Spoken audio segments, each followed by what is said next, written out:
From The Australian, here's what's on the front. I'm Claire Harvey. It's Tuesday, January 6, 2026. Pressure is mounting on Anthony Albanese to call a royal commission into the Bondi massacre, as Treasurer Jim Chalmers says the calls from business, sporting and community leaders make sense.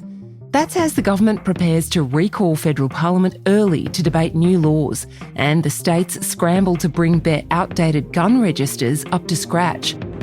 Check out all the latest on the Bondi aftermath at theaustralian.com.au. What really happened to Virginia Giuffre?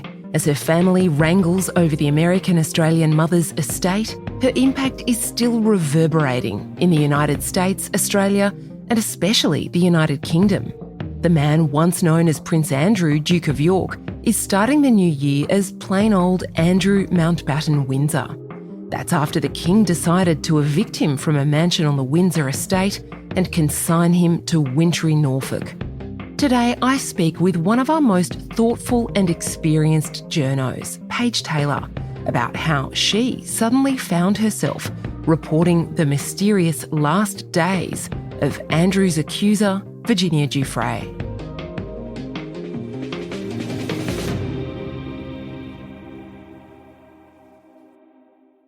Paige Taylor is The Australian's West Australian Bureau Chief, which means she covers an incredibly broad array of stories, as well as her day job as our Indigenous Affairs Editor.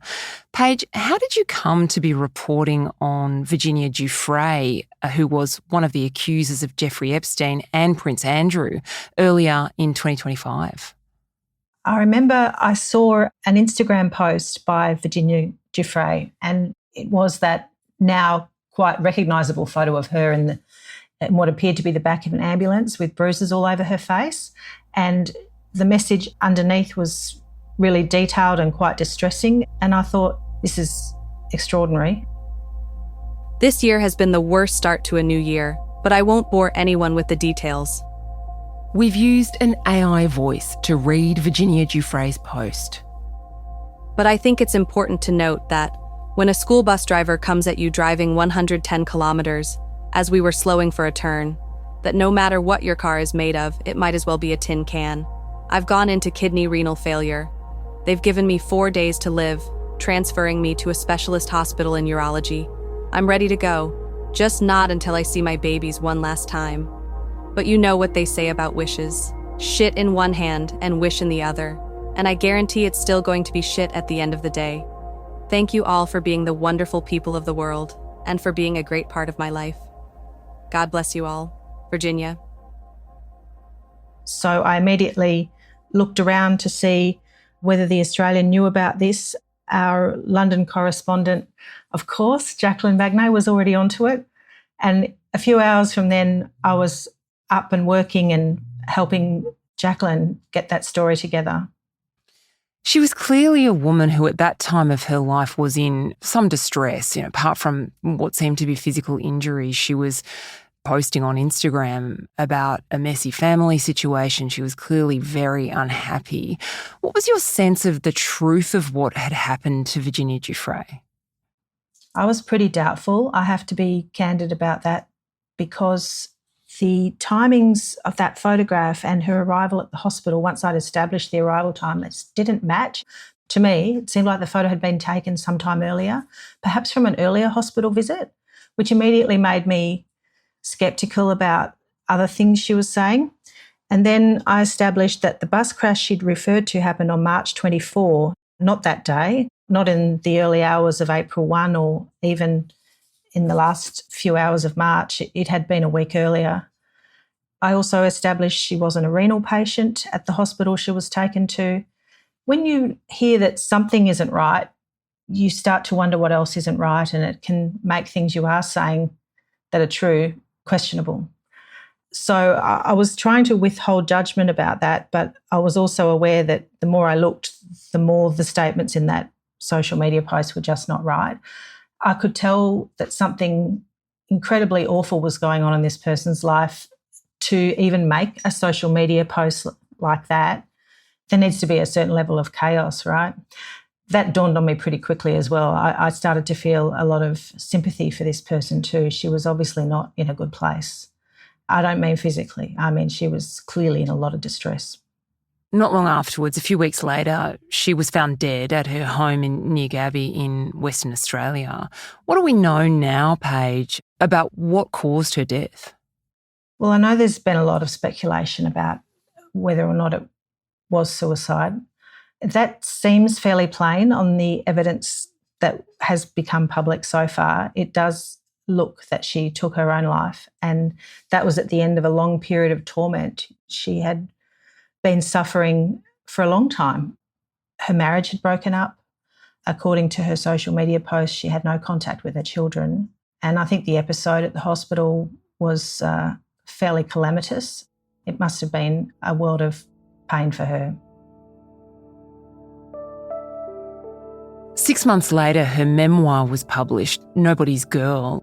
It's quite a remarkable book, and it details her journey, I guess, from a very sad childhood of abuse that she alleges against various people, working at Donald Trump's resort Mar-a-Lago, where she met Ghislaine Maxwell while working in the spa. She had dreams of being a massage therapist, ended up being trafficked to Jeffrey Epstein by Ghislaine Maxwell. This is her allegation. And then sort of descended into a life of basically being a sex slave. Within the next few weeks, Jeffrey and Ghislaine told me that I need to quit my job with Mar-a-Lago because I'll be traveling with them as their traveling masseuse. This is from the TV miniseries Surviving Jeffrey Epstein. Virginia Giuffre alleges she was sexually assaulted by both Jeffrey Epstein and Ghislaine Maxwell, and subsequently trafficked and abused for years.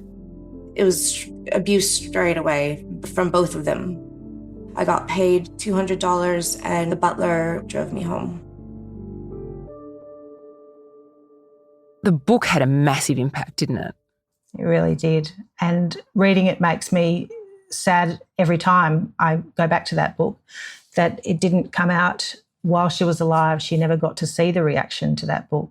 It is compelling. I'll tell you what else I think is compelling is Entitled by Andrew Lowney, the British journalist. He goes into quite a bit of detail about what happened to Virginia. He talks about Andrew picking her photo out from emails that Epstein sent like a catalogue. It was fairly awful revelations in that book too. Yeah, and he looks very closely at the life of Prince Andrew and Sarah Ferguson, of course, the former Duke and Duchess of York, who don't have that title anymore. Prince Andrew is no longer to be regarded as a prince. He's now known as just Andrew Mountbatten Windsor.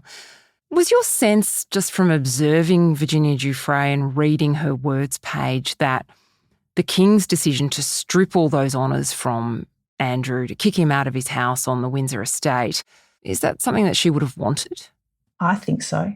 It feels like the kind of response that she had been seeking but not getting for a long time. Of course, Andrew has denied all of this throughout. Andrew has suffered an epic global humiliation, one that he had been trying to avoid for a long time, and I suspect one that maybe at some point he thought wouldn't come. I think what Charles has done is what a lot of people hoped the Queen would have done. And of course she didn't. She stood by her son in lots of ways. And I think that in a lot of people's minds had meaning. There was something in the fact that the Queen didn't strip him of his titles that made some of us wonder, oh, is that photo real? Is Giuffre telling the truth? But time's amazing, isn't it? A lot of details come out since then, a lot. And I have no doubt these days that that photo is real. We've said, and we have to keep saying, of course, that Andrew's giuffre ever even meeting Virginia Giuffre. I mean, he says that he has no recollection of her whatsoever.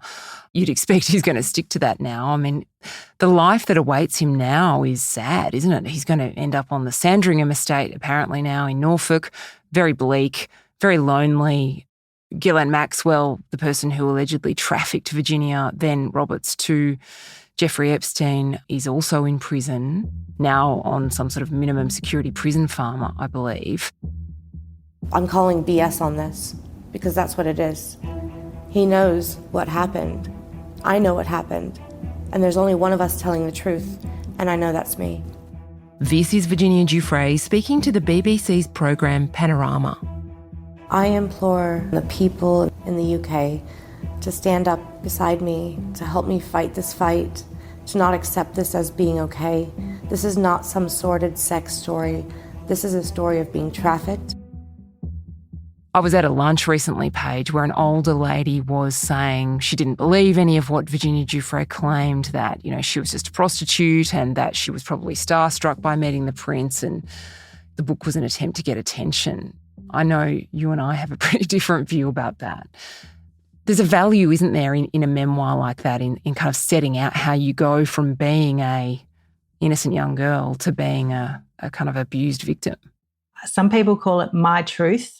I really do not like that phrase because it gets used so much and it loses its meaning. And some people use my truth to put forward things that are just off the charts. But you're absolutely right. There's something so powerful in a person being able to tell their story their way.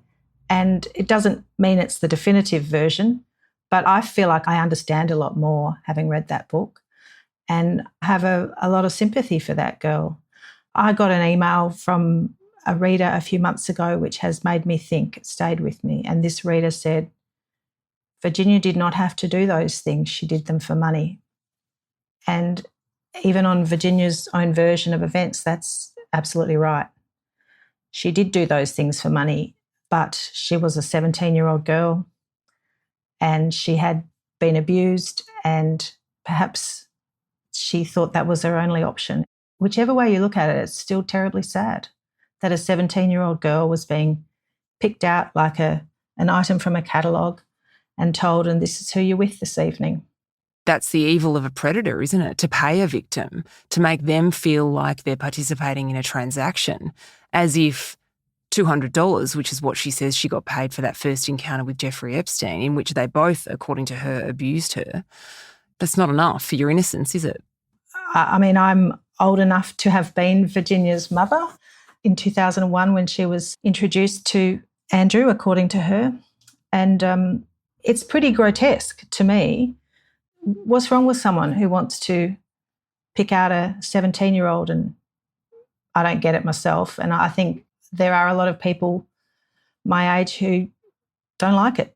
We think there's something really gross about it. That question of what if this was your daughter? What if this was your sister?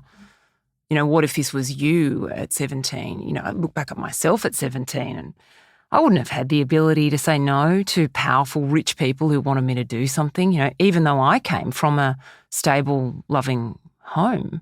I think people underestimate the agency of teenage girls because they seem confident or they're young and beautiful and, vibrant. They're still children. You're still a child at 17, aren't you? Well, yeah. I look at pictures of myself at 17. I look like a grown-up, but the stuff coming out of my mouth was pretty childlike. Thank God there was no Instagram.